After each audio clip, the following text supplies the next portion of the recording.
nasa bading? Kung oo, kailan yon? At ito ba ay nangyari?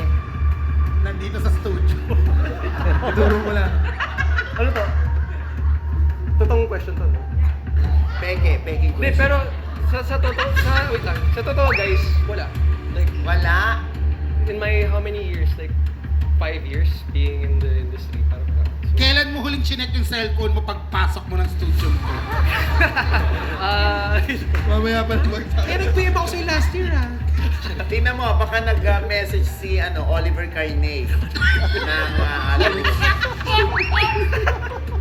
Wala talaga. Wala. Alam mo, pagka ganyan wala ka natatanggap na indecent proposal, wala kang appeal. Ay, hindi naman. Hindi, totoo. Hindi naman. Para lang maamin. Okay. Oo nga. para may edge. Para may Kaya nga, hanggat yung balahibo